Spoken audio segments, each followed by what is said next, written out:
Nunca he creído en la Llorona, ni antes, ni siquiera después de lo que pasó.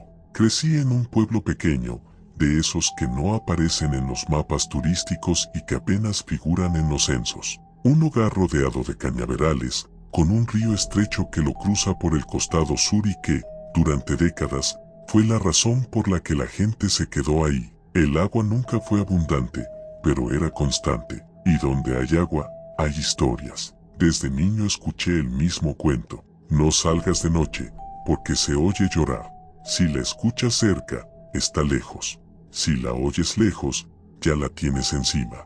Frases repetidas tantas veces que perdieron cualquier impacto. Para mí, la Llorona era solo una herramienta de control social, una forma sencilla de evitar que los niños se metieran al río o que los borrachos regresaran tarde a casa. Nada más. Eso pensaba, hasta el año en que el pueblo comenzó a desvelarse. Todo empezó en temporada de sequía, cuando el río bajó tanto que se podía cruzar caminando sin mojarse más allá de los tobillos. Las noches eran silenciosas, demasiado. Ni grillos, ni ranas, ni perros. Ese silencio extraño que no te alerta de inmediato, pero que se queda rondando en la cabeza. La primera vez que alguien mencionó haber escuchado un llanto fue don Eusebio, el vélede del ingenio azucarero. Un hombre serio, de pocas palabras, que llevaba más de 20 años trabajando de noche. No bebía, no exageraba, no contaba historias. Dijo que, cerca de las 3 de la mañana, escuchó a una mujer llorando cerca del canal de riego. No gritos, no alaridos. Un llanto bajo, constante, como el de alguien que ya no tiene fuerzas. Cuando le preguntaron si había visto a alguien, negó con la cabeza. No quise acercarme, dijo. Sonaba mal. Nadie le dio importancia, pero a los pocos días, otros comenzaron a decir lo mismo. Siempre de madrugada, siempre cerca del río o los canales. Siempre el mismo tipo de llanto, largo, cansado, sin palabras claras. No decía, ay, mis hijos, como en la leyenda. No decía nada, solo lloraba. Yo escuché el rumor, pero seguí sin creer, hasta que una noche lo oí yo. Fue un martes. Lo recuerdo porque al día siguiente tenía que viajar temprano. Eran cerca de las 2:30 cuando me despertó algo que no supe identificar de inmediato. No fue un sonido fuerte, fue más bien una sensación, como cuando alguien te observa y te obliga a abrir los ojos. Entonces lo escuché. Venía del lado del río. Un llanto bajo, irregular. No era un lamento dramático, sino algo peor, un llanto real, humano, como el de alguien que se ha rendido. Cerré los ojos esperando que fuera mi imaginación. Pensé en un animal herido, en el viento, en una mujer del pueblo con problemas. Pero el sonido no se movía, no se acercaba ni se alejaba. Permanecía fijo, como si alguien estuviera parada exactamente en el mismo punto. Me levanté y miré por la ventana. No vi nada. Al día siguiente pregunté, sin decir que yo también lo había oído. Varios vecinos confirmaron haber escuchado lo mismo. Algunos dejaron de salir de noche. Otros empezaron a poner música para dormir. El pueblo comenzó a cambiar. Los perros dejaron de ladrar por las noches. Literalmente, no se oía ni uno. Los niños empezaron a despertarse llorando sin saber por qué. Y algo más, la gente evitaba el río, incluso de día. La tercera semana ocurrió lo que rompió cualquier explicación sencilla. Una mujer del pueblo, Marta, desapareció. No era alguien que soliera salir de noche. Tenía 2 hijos, un empleo estable y una rutina predecible. La última vez que la vieron fue regresando de la tienda, cerca del atardecer. Nunca llegó a casa. La buscaron por todos lados. Cuando revisaron el cauce seco del río, encontraron sus sandalias acomodadas, no tiradas, no arrastradas, puestas una junto a la otra, mirando hacia el agua. No había señales de violencia, no había huellas, nada. Esa noche, el llanto se escuchó más claro que nunca. No solo yo, todo el pueblo lo oyó. Venía del río, pero parecía envolver las casas. Era el mismo llanto cansado, pero ahora duró horas. Nadie salió, nadie gritó, nadie rezó en voz alta. Al amanecer, el sonido cesó. Después de eso, comenzaron los detalles que nadie quiso comentar abiertamente. Personas que juraban ver una silueta blanca de espaldas cerca del agua. Otros decían que, al acercarse, no distinguían rostro, solo cabello oscuro cubriendo la cara. Yo seguía buscando explicaciones. Histeria colectiva, sugestión, estrés por la desaparición. Todo encajaba, hasta que algo no. Una madrugada, mientras regresaba de dejar a un familiar en la terminal, tomé el camino que pasa junto al río. Era la ruta más corta. Iba cansado, pensando en cualquier cosa menos en leyendas. Entonces escuché el llanto, pero esta vez no venía del río, venía del asiento trasero. Frené en seco. El coche quedó atravesado en el camino. El llanto era claro, cercano, como si alguien estuviera respirando detrás de mí. No volteé de inmediato. Sentí una presión en el pecho, un frío extraño y una certeza absurda. Si miraba, algo cambiaría. Tranquilo, me dije, estás cansado. El llanto se detuvo. Respiré hondo. Miré por el retrovisor. El asiento estaba vacío, pero el vidrio trasero estaba empañado desde adentro. Había una marca, como si alguien hubiera apoyado la frente contra el cristal. Arranqué sin pensar. No volví a pasar por ahí de noche. Días después, encontraron el cuerpo de Marta río abajo, varios kilómetros fuera del pueblo. No había signos claros de ahogamiento. El forense dijo algo ambiguo, causa indeterminada. Nadie preguntó más. Desde entonces, el llanto se escucha menos. No ha desaparecido, pero ya no es constante, como si algo hubiera terminado, o se hubiera calmado. Yo sigo sin decir que vi a la Llorona. No puedo afirmar que fuera un espíritu, ni una aparición, ni una entidad. Solo puedo decir que algo lloraba en el pueblo. Algo que no necesitaba ser visto para hacerse sentir. Algo que no gritaba, porque no tenía a quien pedirle ayuda. A veces, cuando regreso y paso cerca del río, aún siento esa misma presión en el pecho. Y aunque nunca la veo, sé exactamente hacia donde no debo mirar. Porque hay llantos que no buscan ser escuchados, buscan ser seguidos. No recuerdo que en mi infancia se hablara de la Llorona en el pueblo. Y eso, ahora lo entiendo, era lo más extraño de todo. Viví ahí casi 30 años, en una comunidad pequeña rodeada de cerros bajos y atravesada por un arroyo que solo llevaba agua durante las lluvias fuertes. El resto del año era un cauce seco, lleno de piedras blancas y ramas viejas. No había razón para historias. No había niños ahogados, no había tragedias recientes. Nada que justificara una leyenda. Por eso, cuando alguien mencionó su nombre por primera vez, nadie supo cómo reaccionar. Fue durante una reunión del comité vecinal, una de esas juntas largas donde casi nunca se llega a nada. Se hablaba de robos menores, de luces fundidas, de perros sueltos, hasta que una mujer, sentada al fondo, pidió la palabra. Desde hace una semana, dijo, se oye llorar en las noches. Nadie rió, tampoco hubo murmullos. Solo un silencio incómodo. ¿Dónde?, preguntó alguien. Cerca del arroyo. Ahí fue cuando otro vecino intervino, casi en automático. ¿La Llorona? La mujer no respondió. Bajó la mirada y se sentó. Ese fue el inicio. Las primeras noches solo eran comentarios aislados, siempre vagos, siempre imprecisos. Algo se oye, como una mujer, muy tarde.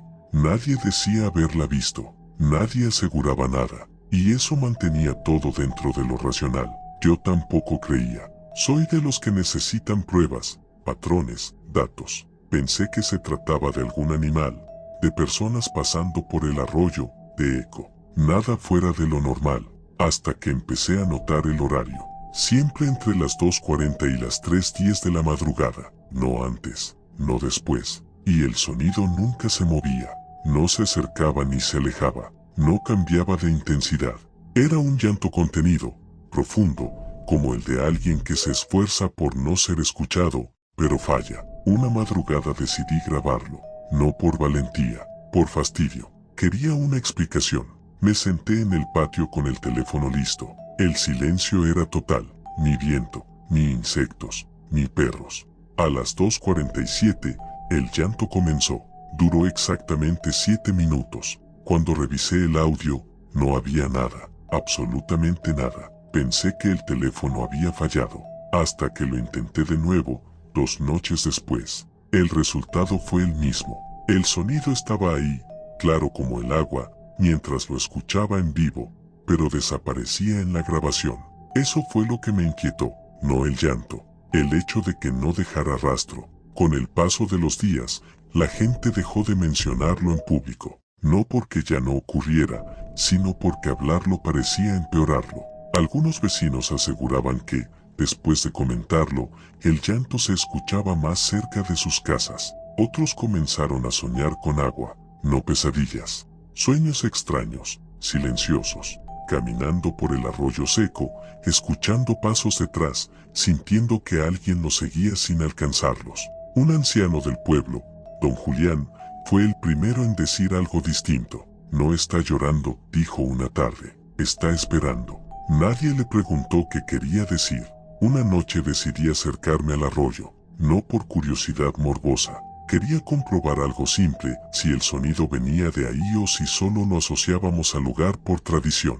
Fui con una linterna, despacio, sin avisar a nadie. A las 2:50 estaba parado en el borde. El llanto no se oía. Pensé que esa noche no ocurriría, hasta que di un paso más. Entonces comenzó, no frente a mí, no detrás, a los lados, como si el sonido no tuviera un punto fijo. Me quedé quieto, escuchando. El llanto no expresaba dolor, no había desesperación. Era un sonido cansado, casi mecánico, como una respiración mal contenida. Iluminé el cauce, nada. Pero tuve una sensación clara, imposible de explicar sin sonar ridículo. No estaba solo, aunque no hubiera nadie. De pronto, el llanto se detuvo, y el silencio fue peor. Escuché pasos sobre piedra, lentos, descalzos. No corrí, no grité, simplemente me quedé inmóvil, apuntando con la linterna hacia el cauce seco. Entonces vi algo que todavía me cuesta describir. No era una figura completa, era más bien una ausencia, un espacio donde la oscuridad parecía más densa, como si la luz evitara tocar ese punto. No se movía, pero los pasos seguían escuchándose. Sentí una presión en los oídos, un zumbido bajo, y una idea insistente: si avanzaba, algo iba a pedirme ayuda. Di un paso atrás, los pasos se detuvieron, el llanto regresó, más bajo. Me fui sin mirar atrás. A la mañana siguiente, encontraron a un niño del pueblo caminando solo cerca del arroyo. Estaba descalzo, no lloraba, no hablaba, solo repetía una frase: dice que no cruce. Sus padres juraban que había dormido en casa toda la noche. Después de eso, el arroyo fue cercado. Se prohibió el paso, se colocaron luces. Oficialmente, por seguridad. Extraoficialmente, nadie quería admitir el motivo real. El llanto siguió, pero más débil, como si algo se hubiera quedado sin fuerza o sin permiso. Yo sigo sin creer en la Llorona como leyenda, pero aprendí algo importante. Los mitos no siempre nacen para explicar lo que se ve. A veces nacen para advertir lo que no debe seguirse, aunque te llame por las noches, aunque no te hable, aunque solo llore. Porque hay sonidos que no buscan atención, buscan compañía, y una vez que respondes, ya no te dejan volver solo. Si este relato fuera una leyenda, no lo contaría. Lo cuento porque existen documentos, fechas, nombres y un archivo de audio que estuvo guardado durante años en una oficina municipal. No fue destruido, no fue clasificado. Simplemente, nadie quiso volver a reproducirlo. Yo trabajé 6 años en el área de mantenimiento del sistema de agua potable del pueblo. No era un empleo extraño: revisar válvulas, limpiar registros, verificar presión en las líneas que venían del manantial. Un trabajo técnico, repetitivo, sin espacio para supersticiones. Por eso, cuando alguien mencionaba a la Llorona, lo tomábamos como ruido cultural, algo que la gente decía para justificar miedos viejos. Hasta que el problema empezó dentro de las tuberías. Todo comenzó con reportes nocturnos de baja presión, siempre de madrugada, entre las 2 y las 3. Las casas más cercanas al antiguo cauce del río eran las afectadas. Al principio pensamos en fugas, luego en sabotaje, después en errores de medición. Pero no había fugas. Las válvulas estaban intactas, los registros secos. Ninguna variación lógica que explicara por qué el agua dejaba de fluir durante exactamente 20 minutos y luego regresaba a la normalidad. El encargado, el ingeniero Robles, ordenó revisar el sistema en horario nocturno. Yo fui uno de los asignados. La primera noche no ocurrió nada. La segunda, escuchamos algo. No fue inmediato. Estábamos revisando un registro viejo, de esos que ya no deberían usarse pero que seguían conectados al sistema. Fue ahí donde lo oímos, un sonido bajo, intermitente, que no correspondía a presión de agua ni a vibración mecánica. Era un llanto, no afuera, no en el aire, dentro de la tubería. Robles pensó que era aire atrapado. Yo también quise creer eso, pero el sonido no era constante ni rítmico, tenía pausas, respiraciones, variaciones que no pertenecen a ningún fenómeno hidráulico conocido. ¿Escuchas, Edu?, pregunté. Robles no respondió de inmediato. Apaga la linterna, dijo. Cuando lo hice, el llanto se escuchó más claro. No parecía provenir de un punto específico. Resonaba a lo largo del tubo, como si el sonido se desplazara por el interior, pero sin perder fuerza. Duró menos de un minuto. Esa noche, la presión volvió a la normalidad justo cuando el llanto se detuvo. El reporte oficial habló de variaciones temporales. Nadie quiso escribir otra cosa, pero los eventos continuaron. Vecinos comenzaron a quejarse de que el agua salía tibia de madrugada. Otros dijeron escuchar ruidos en las paredes, como si alguien sollozara cerca de los baños. Pensamos que la sugestión estaba haciendo su trabajo, hasta que una mujer presentó una queja distinta. Cuando abro la llave, dijo, no huele normal. Fuimos a revisar. El agua era clara, potable, sin contaminantes. Pero había algo, un olor leve, difícil de identificar. No era putrefacción, era más bien metálico, antiguo, como ropa mojada guardada demasiado tiempo. Esa noche, Robles decidió grabar. Conectó un micrófono de contacto a una de las tuberías principales cerca del viejo cauce del río. Lo dejó funcionando mientras monitoreábamos desde la camioneta. A las 2:38 de la madrugada, el sonido apareció. Primero fue un murmullo, luego, un sollozo claro. Después, algo que ninguno de los dos esperaba, una voz. No decía palabras completas. Eran sílabas rotas, arrastradas, como si la lengua no pudiera formar sonidos correctamente. Pero había una cadencia reconocible, humana. Robles se quedó pálido. Eso no es posible, dijo. A las 2:57, el sonido cesó. Cuando revisamos la grabación, el archivo estaba ahí, íntegro, con sonido. No fue como los otros casos donde no quedaba rastro. Esta vez, el registro existía. Lo llevamos a la oficina municipal. Lo escucharon el director, el secretario y un técnico externo. Nadie habló mientras se reproducía. Nadie hizo chistes. Cuando terminó, el director solo dijo, «Esto no sale de aquí». Pregunté si se iba a investigar. No respondió. «Se va a corregir». Esa misma semana ordenaron cerrar la toma más antigua del sistema, la que pasaba justo por debajo del antiguo lecho del río. Técnicamente, ya no era necesaria. Había líneas nuevas. El cierre ocurrió un viernes. Esa noche, el pueblo escuchó el llanto más fuerte que nunca. No provenía de las tuberías, venía del exterior. La gente salió a las puertas. Algunos alzaron la vista, otros se encerraron. El sonido recorría las calles como si buscara algo, como si reclamara. Duró casi una hora. Al día siguiente, el agua dejó de fluir en varias zonas. No por falta de presión, sino porque las tuberías estaban obstruidas desde dentro. Al abrirlas, encontraron sedimentos, lodo antiguo, restos orgánicos imposibles de identificar, y cabello, mucho cabello. Ningún análisis pudo determinar su origen exacto. Humano, dijeron, pero viejo, muy viejo. El archivo de audio fue archivado con una etiqueta genérica Incidente Técnico 2014. Yo hice una copia sin decirle a nadie. Meses después renuncié, no por miedo, por cansancio. Tiempo después, supe que una niña del pueblo cayó al antiguo cauce durante una tormenta. El agua regresó esa temporada. El cuerpo nunca fue encontrado. Desde entonces, nadie ha vuelto a escuchar el llanto dentro de las tuberías, solo afuera. Yo aún tengo el archivo, no lo escucho completo, nunca llego al final, porque hay un punto, justo antes de que el sonido se corte, donde la voz se vuelve más clara. Y aunque no dice palabras completas, hay algo que se entiende sin necesidad de lenguaje. No estaba llorando por sus hijos, estaba llorando porque le cerraron el paso. Y hay cosas que, cuando se les niega el camino, no desaparecen, buscan otro. No voy a decir que vi a la Llorona, eso sería fácil. Eso encajaría demasiado bien.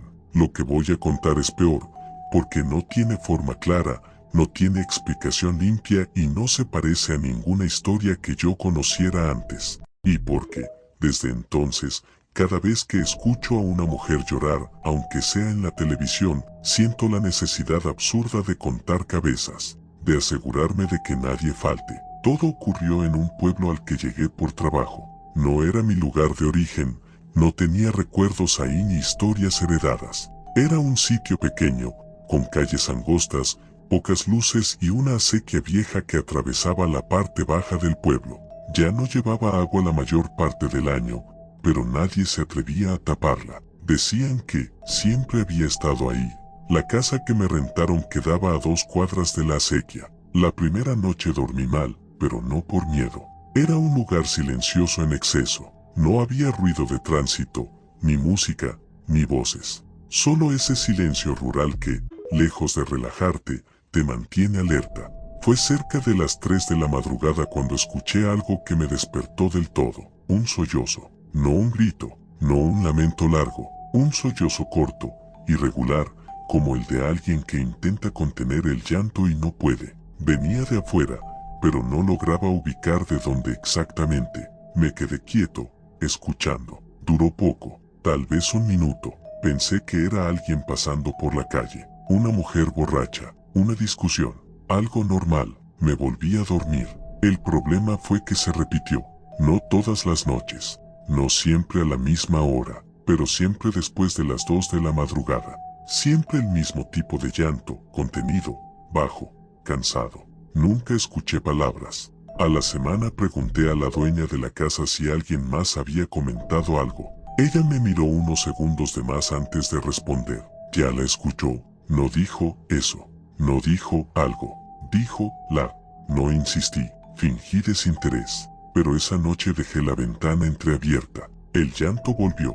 Esta vez parecía más cerca. Me asomé con cuidado. La calle estaba vacía. La luz del poste apenas alcanzaba a iluminar el asfalto. Entonces lo noté, el sonido no venía de la calle principal, venía de la acequia. Bajé el volumen de mi respiración, como si eso sirviera de algo. El llanto se escuchaba hueco, como si rebotara contra las paredes de concreto del canal seco. No bajé esa noche. Al día siguiente, supe que un perro había desaparecido. No era raro en un pueblo, pero lo extraño fue donde encontraron el collar, doblado con cuidado, colocado sobre una piedra junto a la acequia, como si alguien lo hubiera dejado ahí, dijo el dueño. Esa frase se me quedó clavada. Pasaron los días y el llanto comenzó a afectar a otros. Vecinos con ojeras, niños inquietos, gente que prefería no dormir.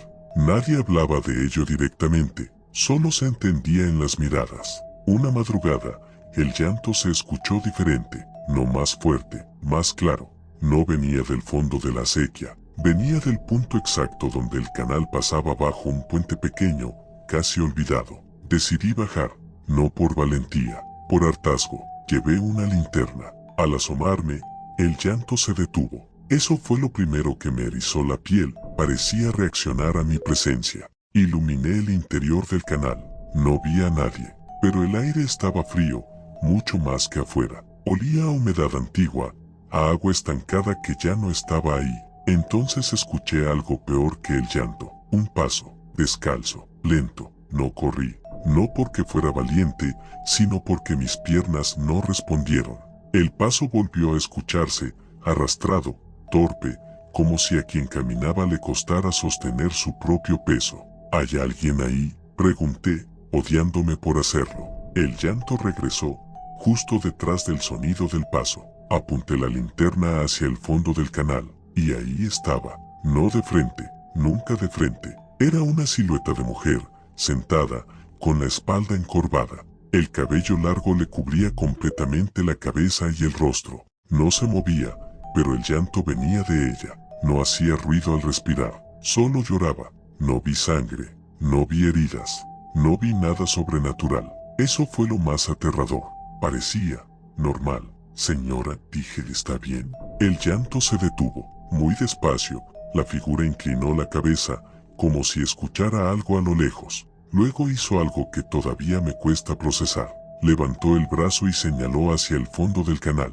No me miró, no se giró, solo señaló. Sentí una presión brutal en el pecho, una certeza clara: no debía avanzar, no debía mirar lo que ella indicaba, no debía preguntar. Di un paso atrás. Ella no se movió, di otro. El llanto regresó, más bajo, más débil, como si se alejara, aunque la figura seguía ahí. Corrí.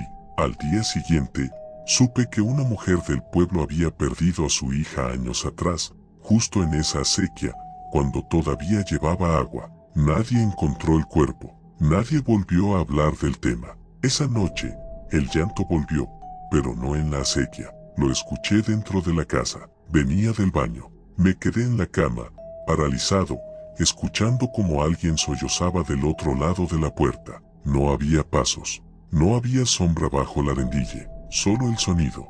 Duró exactamente lo mismo que las otras veces. Al amanecer, revisé el baño. Todo estaba seco, limpio, normal. Me fui del pueblo 2 días después. Nunca volví. No porque crea que vi a la Llorona, sino porque entendí algo peor. Hay cosas que no buscan asustar, ni vengarse, ni ser vistas. Hay presencias que solo repiten el último acto que las definió. Y cuando lloran, no es para que las ayudes, es para que recuerdes. Porque si las olvidas, empiezan a acercarse. Primero al canal, luego a la calle, después, a tu casa.